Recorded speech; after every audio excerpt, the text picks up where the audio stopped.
Generating traffic and sales can be a challenge for online merchants. But selling on the Walmart Marketplace puts your products in front of millions of customers who shop on Walmart.com.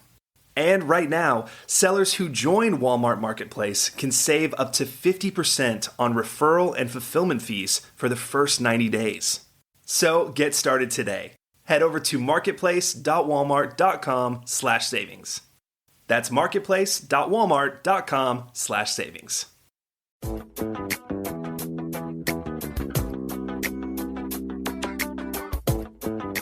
Welcome to E-Commerce Conversations, a weekly podcast focusing on e-commerce topics featuring interviews with prominent people in the e-commerce space.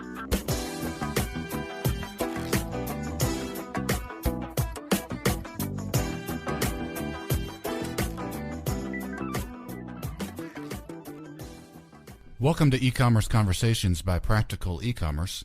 My name is Kerry Murdock. There are innovators and trendsetters in the e-commerce business.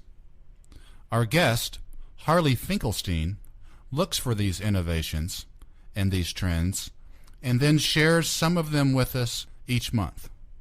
In this installment of Innovators and Trendsetters, Finkelstein, who is also Chief Platform Officer with Shopify, the hosted shopping cart, discusses 3 interesting e-commerce sites. Well, Harley, thank you for your time today. Oh, thanks, Kerry. Thank you for having me on again. Harley, our monthly installment that we discuss together, we call this series Innovators and Trendsetters, and we speak to you as an observer, an expert observer on the e-commerce scene. Of course, you're also an executive with Shopify. In this capacity, you're an observer, an e-commerce observer, and you've identified 3 e-commerce businesses that you think are innovative, which we talk about each month. Tell us the 3 that you want to talk about this month. Absolutely. So, again, looking at sort of unique and innovative ways of using e-commerce, the 3 sort of case studies that I want to present today on this session is going to be manpacks.com. That'll be the first one. The second one will be Brian's Garage, or emptymyapartment.com. And the third one will be threadless.com, which I assume most of our listeners have already heard of. And the idea, I think, for this particular curation of these sites is to really sort of show that how e-commerce users have started using the concept of online retail in some very interesting and unique ways, and more importantly, that by using these techniques and this new business model, you're able to do some really cool things that simply were not available in the traditional brick-and-mortar retail setting. Good. Let's start with Manpacks. What is unique about that business? So Manpacks is actually it's a little bit funny. It's kind of funny. It's an automated delivery of underwear, socks, and other sort of essential man products. Mm-hmm. And effectively, this company was built out of a bit of a void in the market for men's sort of underwear and socks, and the idea that men really don't spend too much time thinking about their underwear and their socks. And so effectively, this is a subscription-based service that allows you to receive delivery, reoccurring delivery of underwear and socks and basic white T-shirts, to the extent that you effectively don't ever need to buy these things again, and you can throw out your old underwear and socks when the new delivery comes if you choose to. But again, it's sort of like the Sears catalog meeting magazine subscriptions, and I think it's a really cool and unique way to sort of use e-commerce. So do you, obviously, for consumers, for men that use this service, they pick the products they want in advance, and then they tell Manpacks, when to send those products, or how Absolutely. does it? And then that's exactly how it would work. So you essentially go to manpacks.com and you select your own package. Perhaps white T-shirts are not something you need on a consistent basis, so perhaps the only thing you need is new underwear and new socks, or maybe it's just socks for that matter. The idea is that when you go into a traditional brick-and-mortar store, you buy a pair of underwear and you buy a pair of socks, the entire transaction sort of begins and ends in that store. And when you leave the store, the transaction is terminated. And if you want to purchase additional socks or underwear, you obviously have to go back and buy it again. Whereas this methodology, because they're using an e-commerce platform and they're using a technique that allows you to continuously reorder, it's kind of like having your main essentials on autopilot, and I think it's a very compelling business model.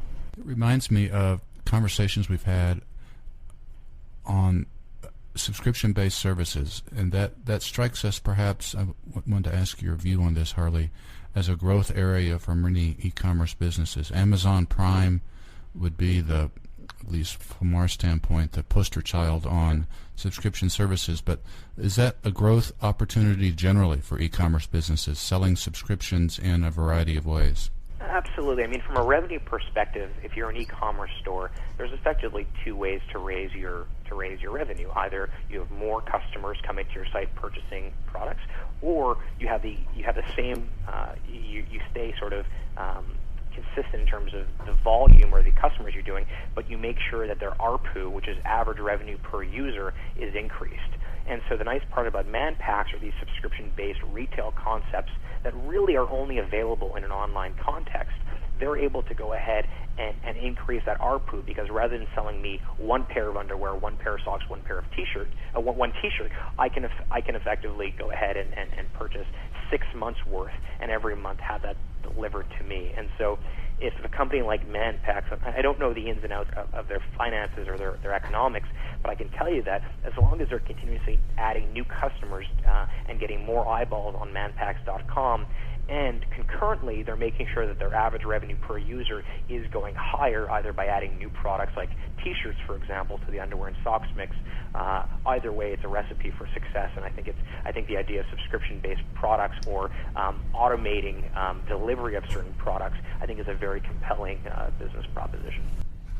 Let's move on to your second example today, which is Brian's Garage. So this is actually, it's emptymyapartment.myshopify.com is the URL. And this is a guy named Brian. He's been living in Texas. He's moving to San Francisco. And he had initially contemplated moving all his stuff, including his car, his furniture, his television sets, from his apartment in Texas over to San Fran. And he realized that obviously moving tends to be fairly expensive. In his case, it was even prohibitively expensive because it just didn't allow him to.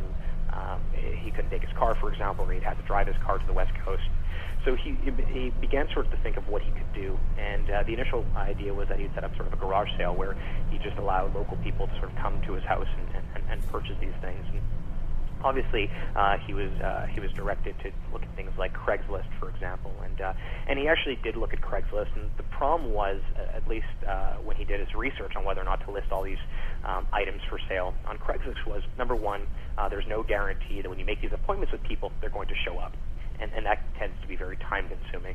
In fact, we have one of our marketing guys here, Mark, his moving apartments, and he actually put all his stuff on Craigslist and basically spent about 2 days waiting for people to show up to look at his couches, and no one actually showed up. So Brian wanted to take a bit of a different approach to it, and he also found that on Craigslist, because it's difficult to figure out the quality of different items. So 2 couches might be very different quality, but on Craigslist, a picture might not be able to tell that. He felt like he was sort of had to really drop down his prices.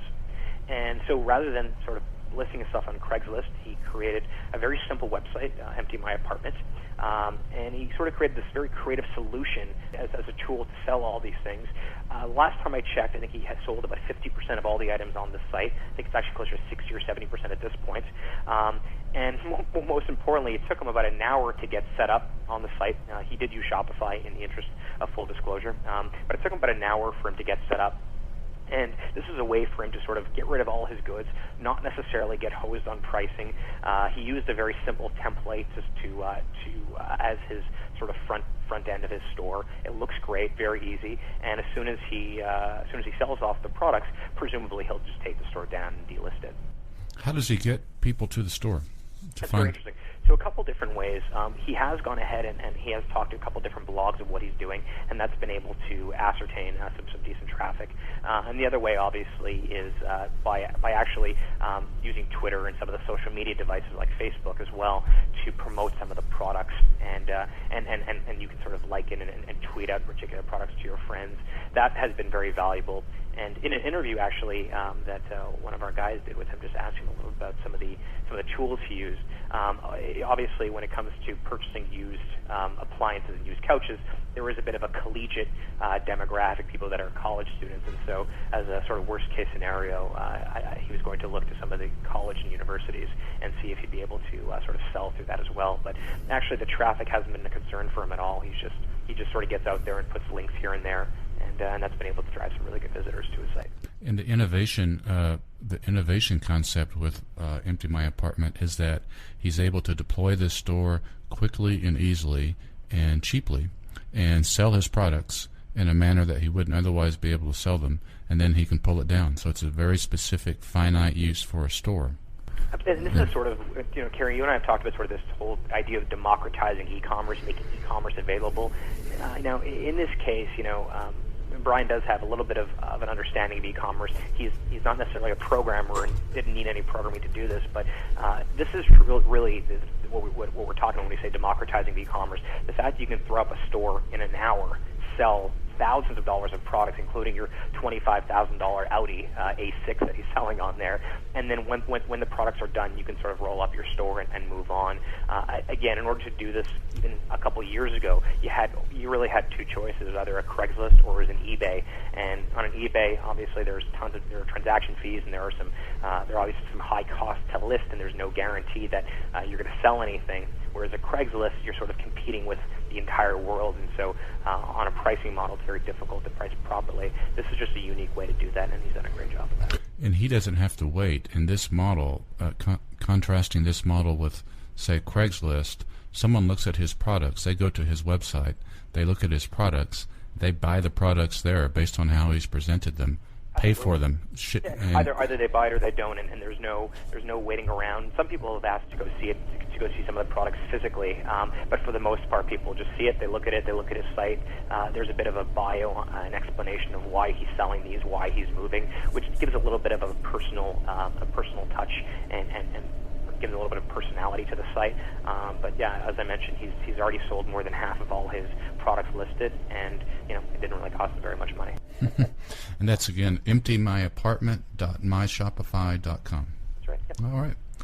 And our the third site you're going to tell us about is Threadless. So Threadless.com. I think again, Threadless when it initially came out got a lot of attention. People were really excited about it, and actually, I myself was very excited about it. I actually considered creating a similar business on my own to what Threadless had done, not necessarily with T-shirts, but for other products.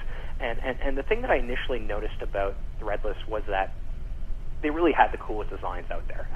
It's a T-shirt website where any designer or anyone actually can submit a design. The community at large, which are in the tens of thousands on Threadless, and some days even climb to hundreds of thousands on Threadless, are able to vote on that particular design. Depending on how many votes a design gets, once it reaches a threshold, Threadless then goes ahead and actually prints out those T-shirts for commercial sale on the site. And that in itself isn't that unique. I mean, there's a lot of places where you can go online, you can look at something, you can see how many people like it. What I think is really unique about Threadless, and again, this is something that was never available in the traditional retail model and really only possible via e-commerce, is that the producer or the designer is also the customer, and the customer is also the designer as well. And so effectively, there is no separation between producer and consumer. The lines are completely blurred. The reason for it is that strong community aspect. And so I'm not a designer. I don't pretend to be. I have terrible penmanship and not nearly as creative as I probably should be. If I submitted a design, I'm allowed to, and people really liked it, and it got voted up on Threadless, and Threadless produced it, I would actually receive a commission of those sales. But more importantly, by virtue of my interaction with Threadless, I also become now sort of a loyal consumer and a loyal community member. And so, as I mentioned, I looked at Threadless when it first came out a couple years ago. I'm seeing more and more of it today because the community is getting bigger and more robust. And frankly, whereas I thought it would be more of a trend or more of a bubble type business model, it's actually doing really, really well. And again, some of the coolest threads and some of the coolest designs on the net, I think, exist on Threadless.com. And again, I just love the fact that they've totally blurred the lines between who is the designer and who is the customer. And again, many designers are even buying other people's shirts themselves. So walk us through the mechanics, for those that aren't familiar, the mechanics on Threadless. Say you have a design that you want to submit. You'll notice if you go to Threadless.com, there is a link that says participate. Mm-hmm. And if you go to participate, what happens is you have two options. You have two main options, really. You have the first option, which is submit designs, and the second option is score designs. Now that allows you to participate. If you don't want to participate in the community and you simply want to buy a T-shirt, well, they have plenty of T-shirts listed that they've produced in the past that you can always buy, and that functions as a pretty traditional e-commerce business model. If you select Submit Designs, I can literally upload any design that I've created. Once I've done that, Threadless will sort of digest it and make sure that it's compliant. And once it is compliant, they'll then send it out to the community. And then by clicking on the Score Designs link, I can then go ahead and vote for the designs that I think are the coolest or the most compelling or the ones that I myself would want to buy. And then based on the ratings, Threadless will go ahead and actually produce those shirts. They'll pay a revenue share or a commission or bounty to the actual designer, and the community at large can purchase those. So most designs are not actually produced. Most designs are submitted, they're scored, but obviously only the top ones do actually get produced. But you can imagine that, think about this in a traditional retail setting. You go into a store, any T-shirt store, and you see 1,000 different T-shirts. And effectively, it's a smorgasbord. It's a buffet of T-shirts. They're not vetted by anyone. They're certainly not scored based on what other people are saying about them. I think it's revolutionary, and I really do like the fact that you don't really know who the producer is and who the consumer is, and everyone's sort of mashed up in this community. The participants that rate the shirts, score the shirts. They don't have to obligate themselves to buy them, right? They can just score them.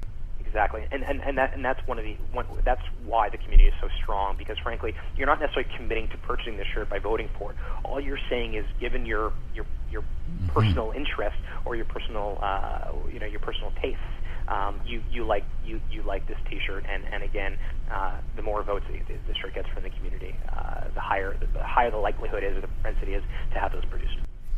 Okay. Those are three innovative examples. Let me review those for our audience. Harley has described three websites for us that are interesting. The first is ManPacks. That's manpacks.com.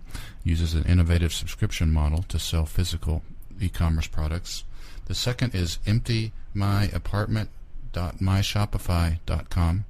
That's the use of a e-commerce site for a one-time finite purpose that accomplishes a specific goal. That's emptymyapartment.myshopify.com. And the third example is, of course, Threadless.com, using consumers to submit designs and to rate products. Three innovative examples. And Harley, anything else on your mind today for our audience? No, just generally, I like these examples. I think they're really unique, very, very cool. And, as Kerry, you and I have talked about, if the internet is in sort of its infancy, I think e-commerce is still a newborn baby. And I think we're now finally starting to scratch the surface, and only starting to scratch the surface in terms of what can be done with the non-traditional e-commerce retail model. And we're seeing some really cool sites here. I'll continue to monitor them, and hopefully we can chat more about some new ones as they come up. But really excited to see guys really thinking outside the box in terms of e-commerce and what they can do. And again, none of these opportunities were possible in the traditional brick-and-mortar business model, and it's just really great that we can do these cool stuff via e-commerce. So I'm really excited about it, and as always, really appreciate you having me on the show here, Kerry. Well, thank you. Well, we've been visiting with Harley Finkelstein. Harley is the Chief Platform Officer for Shopify. He's also an observer and an expert on the e-commerce scene generally. And this is an installment of Innovators and Trendsetters. And Harley, we want to thank you for your time today, sir. As always, thanks so much, Kerry.